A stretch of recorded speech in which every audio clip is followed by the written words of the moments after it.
El 65% del total del pressupost, uns 43,5 milions d'euros, es destinin a sous i salaris, posa de manifest la sobredimensió d'aquesta cambra i la manca d'austeritat i de proporcionalitat. Una manca d'austeritat i proporcionalitat que s'evidencia en partides com la de 100.000 euros que es va destinar a l'adquisició de 100 cadires.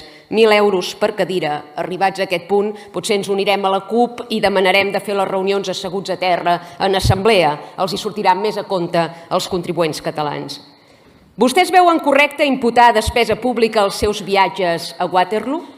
Si volen fer viatges de partit o reunir-se amb el capitost de la seva formació, paguin el trajecte de la seva butxaca.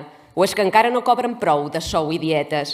I si ho volen fer pagar als contribuents, almenys minimitzin costos, que el senyor Puigdemont s'atansi a Perpinyà.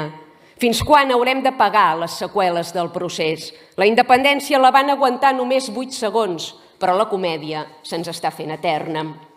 I què me'n diuen dels 12 milions d'euros que els catalans paguem als partits polítics parlamentaris? No és una vergonya? Els diners dels contribuents han de servir per garantir bons serveis, no per enriquir indegudament les formacions polítiques.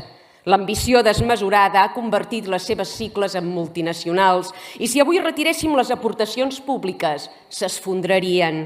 Aliança Catalana seria l'única formació d'aquesta cambra que sobreviuria, l'única que no té deutes, que no té una allau de militants, parents, amics i excàrrecs per col·locar. Com ho faria, per exemple, el senyor Cid, el seu partit, la seva formació, sense aquestes aportacions públiques, si amb les aportacions públiques ja amenacen de ruïna?